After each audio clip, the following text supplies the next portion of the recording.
what if I dared you to go into a park? Might not seem like that much of a dare, right? But what if I dared you to go into this particular park that was called Murder Park? Would you go? Leakin Park in Baltimore, Maryland sits between two high-crime neighborhoods. Now, though a walk through the park's wooded areas and green pathways seem a world away, it's over 1,200 acres with nothing but sports fields and trails for hiking and biking as well. But if you look deep beyond the tree line to the secluded areas right off the beaten track, you'll find a dark history of crime, murder, bodies, and links to a suspected unidentified serial killer. Now, Baltimore in the city limits has a population of about 600,000, but if you combine that with the metro area, that's about 2.8 million people. And an average of 250 people are murdered in that city every year. Now, the lowest that record has been was 177, which was in 1977, and the highest was 353 in 1993. And in 2019, 348 people were murdered in Baltimore. And since then, I think it's even got higher. In fact, and this is crazy, but in cities that are not at war and with populations of more than 300,000, Baltimore has the 11th highest murder rate in the world, not just the United States, but it also does have the second highest rate in the United States, right behind St. Louis, Missouri. That comes in at number 1. So it's no wonder that Leakin Park has become synonymous with death and has become known to locals as Murder Park. Now, since 1946, almost 100 bodies have been found in this park, and at least 40 people have been murdered by different people, and there are still at least 10 that remain unsolved. Now, the bodies that are found in this park belong both to males and females, and from ages as young as babies all the way up to elderly people. And not much connects the murder victims despite being found in the park.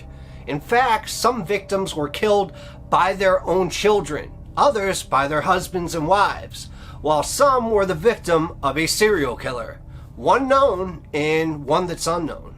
Now, in the 1970s and 1980s, it was notorious for serial killers. I mean, for many cultural, environmental, and societal reasons.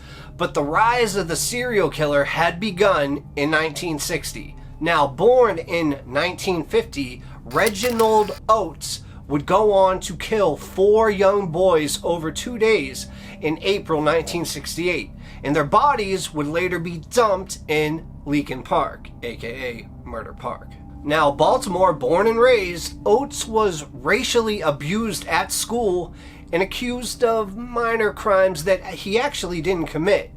Now, 3 years before the murders, he was age 15.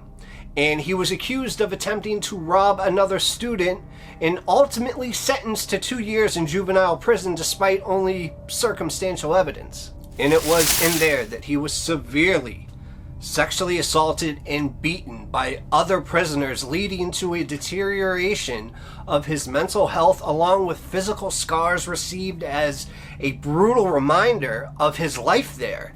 And when he was released, he became a waste collector and involved himself in the Christian church, but the scars were still there, and they were in there, burning deep.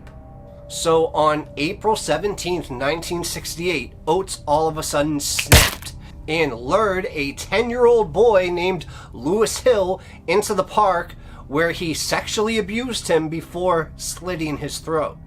And still fighting this insidious rage from within, he cut off the boy's head and hands, then engaged in necrophilia with the boy's body parts. I'm sorry if that is so graphic for you, but it has to be told. And then the very next day, he lured 3 more boys into the park. 8-year-old Larry Jefferson, his 5-year-old brother Mac, and 10-year-old Lester Watson. And he took them to a secluded location, and then he stabbed them to death. And he also gutted them and sliced off their genitals, which, by the way, he took with him. But not before more necrophilia took place.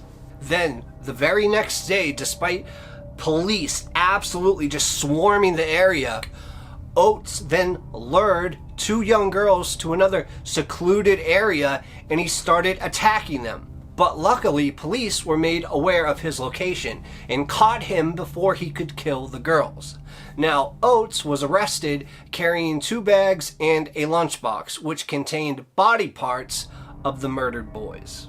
Thankfully, then he was later convicted of 4 murders and multiple other connected crimes and sentenced to confinement within a psychiatric hospital where it is said he remains to this day. He's now in his 70s and no photo of him exists past 1968. But that's a little taste for you guys, and that's a sour taste. But those aren't the only murders in this murder park, not by a long shot. I mean, just in March 1979, the body of 23-year-old Gwendolyn Moore, who was a mother, was found in a wooded area in the park with multiple stab wounds. And she had traveled actually from New York to visit her friends and family, and despite a huge investigation, the case remains unsolved. And then in 1992, there was 7-year-old Timothy Washington, and he was abducted from Murder Park, and he was murdered. And for 14 years, it remained a cold case until Keith Garrett was arrested, and he had taken Timothy to an empty shed in the park, killed him before burying him nearby, and even though there was a search, no body parts still have ever been found. Then in March 1993, the body of 31-year-old Linda Pearson was found on the side of the park. She had been strangled and beaten by her husband, who was Don Pearson, and luckily he was arrested shortly after as well and sentenced to life in prison. I think you're starting to understand why this is called Murder Park, but there's more. Because also in April 2005, after an argument with his mother, 18-year-old Ross Telp stabbed her multiple times in their own home. Then he wrapped her body in this weird type of fabric and drove straight to Leakin Park. And then he dumped her in a ravine, but he was also eventually caught after boasting about it to his friends. But things get even more dangerous and more mysterious. I mean, in May 1982, the body of 26-year-old Joyce Ann DeShields was found on a street right next to the park, and she had been strangled to death and left partially nude to be discovered by young children that were playing in that area. And then, over the following months, the Baltimore Police Department began linking similar murders across the city and came to the terrifying conclusion that there was a serial killer at large in that area. Now, between 1981 and 1982, 5 murder victims were linked to this same killer. The victims had all been strangled to death, and then their bodies were left nude or partially nude. And despite the connection between them, the Baltimore PD constantly was overrun with all these murder cases, so they decided it was speculation only, and they never investigated that serial killer angle. Now, don't yell at the screen too hard, but all of these cases, because of that, still remain unsolved. I mean, there is a theory that does exist about an unidentified serial killer that was active during the 1970s and 80s across the United States, who would use notorious murder grounds to dump his victims, and he did this to add to the body count of the areas and to throw investigators off the scent and to add confusion just into the mix. And also, there have been many murders in various so-called dumping grounds, including Leakin Park, which is Murder Park, also in the Texas killing fields, which we will be going over shortly in a different story, and all of them which remain unsolved to this day. Plus, some are similar due to the method of murder and the time period when they were found. Now, it certainly could be possible that it is a serial killer, especially one more clever than others. And potentially they've been using these locations to hide their victims, and as such have never been caught.